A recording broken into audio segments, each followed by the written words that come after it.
მოდი რაღაცას გეტყვი და დარწმუნებული ვარ გამოგადგებათ. გეტყვით როგორც ადამიანი, ვინც საბჭოთა კავშირში დაიბადა და ცოტა გაიზარდა კიდეც. ცოტა კი არა და რა აგიჟებთ ყველაზე მეტად პროჭორვილებს. რის გამო ხტებიან ტრუსიკიდან, რასაც ქვია. იმით რომ ვერ გელაპარაკებიან მორალური პიედესტალიდან. მორალი მათ მხარეს არ არის. ბრიყვები არიან, უსინდისოები არიან, მაგრამ ამას გრძნობენ და გულის სიღრმეში ამ ამორალობის გამო საკუთარი თავის ძულთ. ნიჩეს არ ეთანხმებიან, მაგრამ ქვეცნობიერიდან ვერ ირეცხავენ მაინც. ჩვენი ბრძოლის მორალურობის სიმბოლო კი რა არის? ძალიან ბევრი რამე, ძალიან ბევრი ვინმე, მაგრამ გამორჩეულია მზია ამაღლობელი. ეს არის მიზეზი, რისთვისაც ეს სნეული, მაგრამ გაუტეხელი ქალი მიზანში ამოიღო კაგბემ და აკეთებს ყველაფერს, რომ მის ბრძოლას მთავარი იარაღი, მორალურობა, სიმართლე შეურყიოს. Zia Amlagobeli from Georgia. ამისთვის ერთი მეთოდია მზია ამაღლობელისთვის ევროპარლამენტის მიერ მინიჭებული პრიზის სახელწოდება, სახაროვის ჯილდო. არ ჩერდებიან პროჭორვილები, იმეორებენ ერთსა და იმავეს გარწმუნებთ მოსკოვში დაწერილს. სახაროვი ცუდი კაცი იყო, სახაროვს არ მოსწონდა საქართველოს საბჭოთა სოციალისტური რესპუბლიკა, მაგის პრემიის მიღება ახლა როგორ შეიძლება? და აქ მინდა შემოგთავაზოთ რამდენიმე შესაძლო პასუხი, რითაც შეგიძლიათ უპასუხოთ პროჭორვილებს თუ მაინც და მაინც გადადებთ თავს დისკუსიისთვის.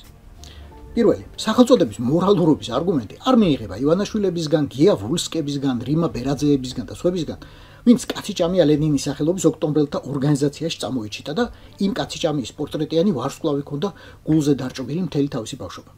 მერე ყვირალობის ასაკს იმავე კაციჭამია ლენინის სახელობის კომკავშირში მიაღწია.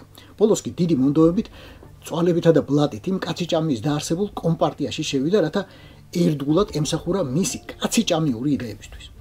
მეორე, სახაროვმა მართლა უწოდა საქართველოს პატარა იმპერია. ოსებს და აფხაზებს ჩაგრავდა.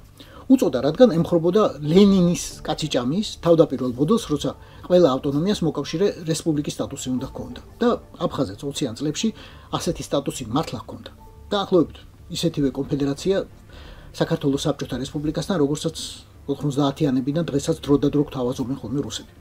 ასე იყო, სანამ სტალინმა არ დაახარისხა რესპუბლიკები და ავტონომიები. მესამე, სახაროვი იყო ერთ-ერთი პირველი და გადამწყვეტი, ვინც 9 აპრილის შემდეგ ძალიან მკაფიო პოზიცია დაიკავა. იყვირა და არ გაჩერდა ჩვენი დაღვრელი სისხლის გამო. სოფლიოში მისი მორალური ავტორიტეტი რომ არა, გაცილებით გაგვიჭირდებოდა, გაცილებით. ჩვენი სიმართლის დამტკიცება, ვინც აღმოჩნდით საბჭოთა უზარმაზარი და უძლიერესი პროპაგანდისტული მანქანის წინააღმდეგ, რომელიც ძალიან დიდი გავლენით სარგებლობდა მთელს მსოფლიოში, მაშინაც, მაშინ უფრო. მეოთხე, პრემია სახაროვი არ გასცემს. გასცემს ევროპარლამენტი და სინამდვილეში შალვა პაპუაშვილებისა და დანარჩენი რუსების მთავარი სამიზნე სწორედ ევროპარლამენტისა და სხვა ევროპული სტრუქტურების ავტორიტეტია და არა აკადემიკოს სახაროვის პირადი ავტორიტეტი. მეხუთე, აკადემიკოსმა სახაროვმა ავტორიტეტი დასავლეთში მოიპოვა არა იმით, რომ საქართველოს საბჭოთა სოციალისტურ რესპუბლიკას ოდესღაც პატარა იმპერია უწოდა, არამედ იმით, რომ იბრძოდა ზოგადად ადამიანის უფლებებისთვის და ებრძოდა უძლიერეს კომუნისტურ სისტემას. კაცმა, რომელსაც რეჟიმი მისი სრულიად უნიკალური დამსახურებებისთვის ხელის გულზე ატარებდა, ამ თავისი ბრძოლით ფაქტურად სასიკვდილოდ გაწირა თავი და წლები გაატარა გადასახლებაში. მეექვსე, პრემიის დასახელებას რომ ჰქონდეს გადამწყვეტი მნიშვნელობა და არა წლობით ნაშოვნ მის ავტორიტეტს, მაშინ ნობელის პრემიის ლაურეატებს ვენების გადახსნა თუ უშველთ, რა კი ალფრედ ნობელს მრავალ სხვა საქმესთან ერთად უპირველესად დინამიტის შექმნით ვიცნობდა პრინციპში მასზეა დღეისათვის დაღუპული ადამიანების ალბათ უმრავლესობის ცოდვა. მეშვიდე, პრაქტიკით ვიცით რამხელა პატივია ამ პრემიის, ნობელის პრემიის მიღება ნებისმიერი ადამიანისთვის, მათ შორის მათთვის, ვინც მსოფლიო მშვიდობაში ყველაზე დიდი წვლილი შეიტანა. იმავე აკადემიკოს სახაროვისთვის სხვათა შორის. თუ არ იცოდი, დიახ, მან მშვიდობის დარგში ნობელის პრემია 1975 წელს მიიღო. Елену Сахарову Боннер получать подняться на трибуну.